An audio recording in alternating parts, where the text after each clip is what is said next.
Em nome do Pai, do Filho e do Espírito Santo. Amém. Louvado seja nosso Senhor Jesus Cristo, e para sempre seja louvado. Obrigada, meu Deus, por este encontro contigo, que o Espírito Santo hoje nos traga entendimento para assuntos tão espinhosos que muitas vezes o Senhor nos traz. E esses espinhos são porque eles podem nos causar dor e muitas vezes nós queremos nos afastar dela. Que o Senhor nos ajude a passar por todas as provas de dor, de ressignificação da nossa vida que forem necessárias para o seu plano. Boa tarde, meu irmão, minha irmã, que alegria fazermos a leitura de hoje.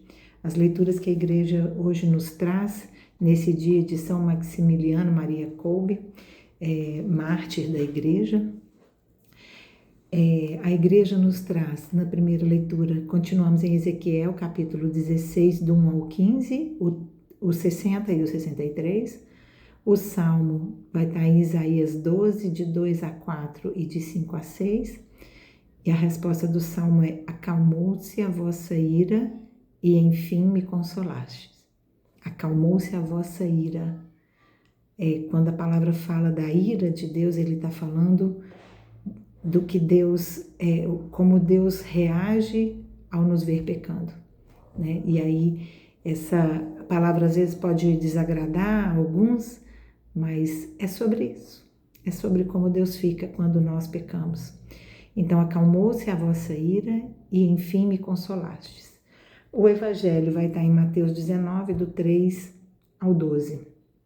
E o Espírito Santo nos toca o coração dizendo que Deus cuida de sua criação. Deus cuida de sua criação. Olha que quem puder dar uma olhada sobre a história de São Maximiliano Kolbe, ele foi levado para um campo de concentração, o campo de concentração mais falado, né, pelo grau de crueldade, o de Auschwitz, e por causa de uma fuga de um outro prisioneiro, eles pegaram 10 homens para poder colocar no bunker da fome, que chamava, né? Eles eram fechados num bunker, num container, e ali eles eram largados para morrer de fome. Não bastava morrer, tinha que morrer com crueldade, né? E um desses homens pede, tem um filme inclusive sobre São Maximiliano Kolbe que é muito bonito, e aí esse homem pede para ele ser poupado porque ele tinha família. E São Maximiliano já era um sacerdote, né? Foi levado para o campo de concentração, e ele sendo padre e ajudando muitos ali dentro a suportar os horrores que eles viviam, ele se oferece para ser colocado no bunker, no lugar deste pai de família. Vamos ficar atentos que hoje é sobre a família que nós vamos falar. Ou essa que eu já tenho, essa que Deus ainda programou para a minha vida, né? Então, para preservar a família, São Maximiliano colocou a sua própria vida à disposição daquela pena. E aí o capitão aceita a troca e São Maximiliano é levado ao bunker com os outros. E de lá ele ajudava aqueles homens a superar aquelas dificuldades com muita oração, com louvor. Não se ouvia gritos, não se ouvia pavores, né? Porque era um campo de muita tortura. E ali ele ficou por, se eu não me engano, foram 2 semanas e não morreu. E ali todos já tinham morrido, e aí ele acaba, como ele não morreu, né, no bunker da fome, ele foi injetado nele uma injeção letal, e aí sim, ele morreu, mas sem deixar a marca do martírio de dar a vida pelo outro, né, e sem nos deixar este grande ensinamento, né, de que quantas vezes nós podemos ajudar o outro numa dificuldade na vida dele, principalmente, né, se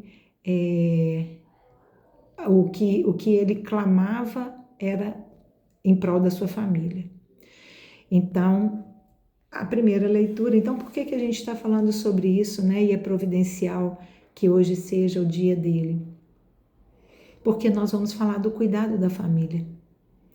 Quando o Espírito Santo nos toca dizendo que Deus cuida de sua criação, é sobre isso, né? Deus faz alianças que não podem ser destruídas. Por mais que eu esteja longe dele, o meu vínculo com ele, ele nunca vai ser quebrado. Enquanto estivermos aqui e tivermos a chance de voltarmos para ele. Na primeira leitura, Ezequiel vai então falar, nos dar este relato de amor que Deus está falando com ele. É um relato em que Deus fala para Jerusalém. É muito bonita a leitura, ao mesmo tempo bem impactante, né? Mas ele vai dizer: ninguém cuidou de você, Jerusalém, mas eu te vi. Jesus fala: eu te vi, ninguém cuidou de você, mas eu te vi. Sabe essa hora que você acha que você cuida de todo mundo e ninguém cuida de você? Vixe! Deus vai dizer: ninguém cuidou de ti, mas eu te vi. Eu vi suas dificuldades, seus maus tratos, tudo que você sofreu. E aí Deus então cuidou. Como uma esposa. A ideia da esposa vem da aliança de Deus com Jerusalém, né? Quando fala amar sua esposa como Deus amou a igreja. Então é sobre a igreja que Deus está falando. Essa esposa que ele cuida, e ele fala tão bonito: meu Deus, te cobriu com teu manto, fez contigo uma aliança, um juramento, cuidou de você, te adornou, te alimentou, te purificou. Olha como, gente, é muito mimo. Deus nos mima. Se a gente permitir, porque com esses pensamentos doidos de hoje, né, não podemos ser mimados, não, no sentido de cuidados. Por que não podemos ser cuidados? Porque nós temos que dar conta de cuidar da nossa vida com nossas próprias mãos. Eu consigo fazer. Eu posso até conseguir fazer, mas eu não tenho o que fazer. Eu preciso entender que é importante eu me submeter ao cuidado. Uau! Eita! Então Deus vai falando de como ele cuidou dessa esposa, como ele cuidou da sua igreja. E aí ele vai dizer: eu te tirei de um lugar muito ruim. E ele fala para mim hoje: eu te tirei de um lugar muito ruim e cuidei de você. Honre isso. Mas ao invés disso, o que Jerusalém fez? Ao invés de acreditar a Deus toda a realeza que ela tinha alcançado, ela começou a se vender, a se prostituir para outros povos, para outros hábitos, outras culturas, né? E começou a se deteriorar, achando que era ela mesma, que era a fonte de todo o erguimento que foi o próprio Deus que fez. E então, estando cada vez mais dela, mais ela se envaideceu. E é um cuidado que nós precisamos tomar mesmo. Quando começamos a nos firmar, esquecemos de dar glória a Deus por cada passo que hoje estamos dando. E começamos a achar que somos os bonzões da festa. Quanto mais Deus nos levanta, mais Ele nos esconde. Eu tenho pensado muito sobre isso. Quanto mais Deus vai me capacitando, mais eu acho que eu tenho que aparecer e mais Deus me esconde. Meu Deus, isso para corrigir essa vaidade que grita na carne. E aí então Deus nos tira do nada, Deus nos tira do abandono, Deus nos põe de pé. Mas nós neste momento precisamos dar glória a Ele por tudo, porque não fui eu sozinha que me levantei. E aí tudo isso usado pela vaidade, pelo império do ego, Lembra do eu que a gente tem falado aqui? Se entregando a qualquer um. Deus vai vendo a ingratidão, a fragilidade da aliança para o povo, não para ele. Deus faz aliança com a igreja para ser uma aliança forte e inquebrável, indissolúvel. Já apontamos para o Evangelho, hein? E essa aliança indissolúvel, ela é eterna. Olha só como isso é bonito. Não podemos ser ingratos e acharmos que nós temos que ser satisfeitos nas nossas vontades. As alianças se quebram por causa do egoísmo. Vão pensar isso? Será que isso tem a ver com algum ponto da minha vida? E aí então nós esquecemos que Deus cuidou de nós porque somos templo sagrado do Espírito Santo. E começamos a violar de novo esse templo. Por gritos do mundo, gritos de apelo ao prazer do mundo e que de repente começa a me atrair. Já fomos atraídos pelos gritos de prazer do mundo. Pelas chacotas, quando a gente quer fazer um sacrifício em véspera da Quaresma de São Miguel, me conta aqui se você vai fazer,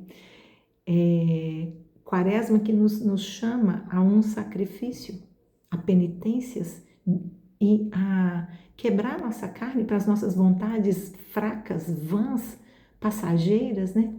Para que nós, então, possamos entender que nós somos templo sagrado. Nossas paredes não são fracas, elas são fortes, mas eu posso estar deixando elas vulneráveis. Ai, e é isso, Deus fala, é isso que eu tenho feito, cuidado de você. Então Deus se recordou da aliança que ele já tinha feito com Jerusalém, né? A aliança que ele já tinha feito com o seu povo, o povo hebreu. E, ai que lindo.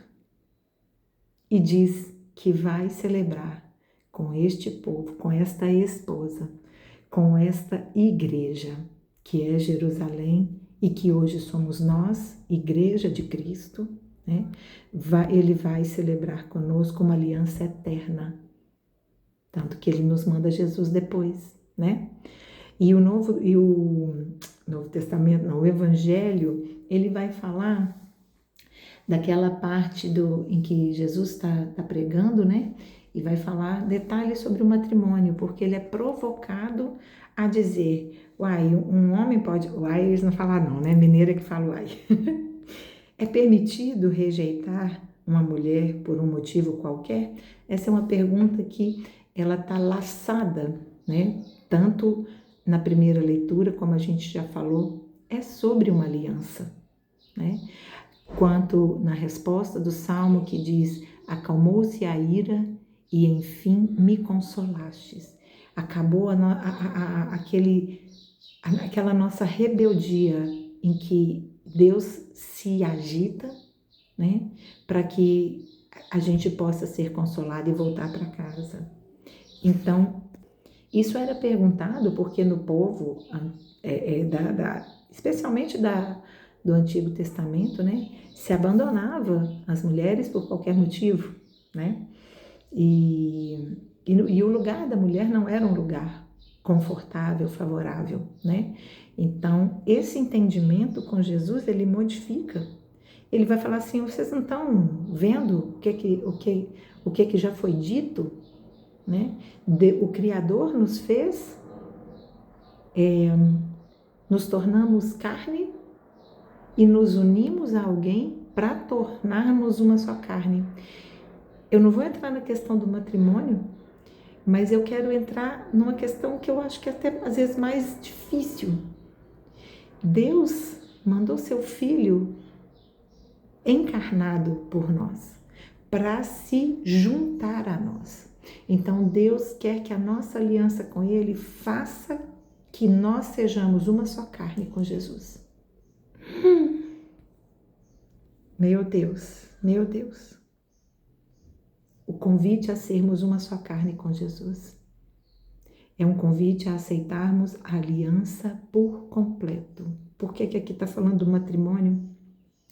Porque é quando temos intenção de constituir uma família que nós somos provados, que nós somos atacados, que nós somos perseguidos. Porque uma família leva o sacramento de Deus. Quando esse sacramento, essa aliança que deve ser indestrutível, a aliança ela não pode se destruir.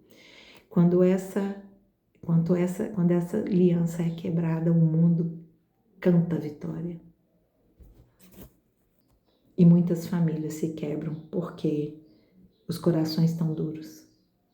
Veja, se entendemos que a nossa aliança com Deus é nos fazer uma igreja una, o que acontece quando essa igreja se separa?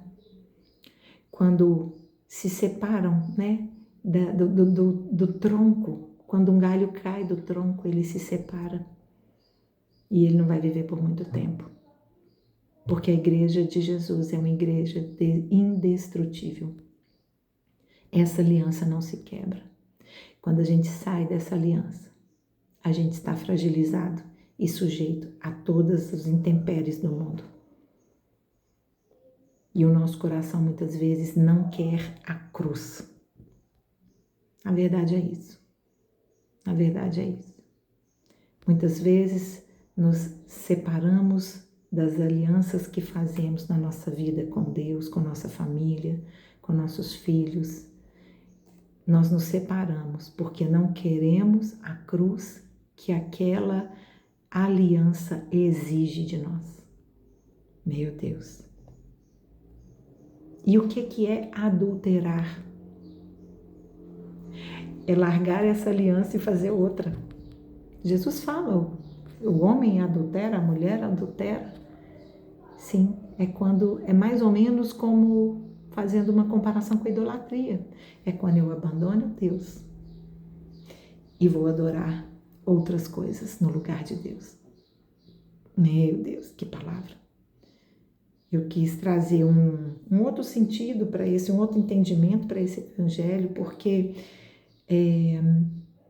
parece muito óbvio o literal da palavra, mas entender que estamos falando de aliança e adultério da igreja, entendemos que todos nós estamos incluídos. Deus cuida da sua criação e nos quer uma só carne com Ele. Senão Ele não teria mandado seu Filho em carne e osso para nós. Louvado seja o nosso Senhor Jesus Cristo e para sempre seja louvado. Em nome do Pai, do Filho e do Espírito Santo. Amém. Nossa Senhora de Lourdes, rogai por nós. São Maximiliano Maria Kolbe, rogai por nós.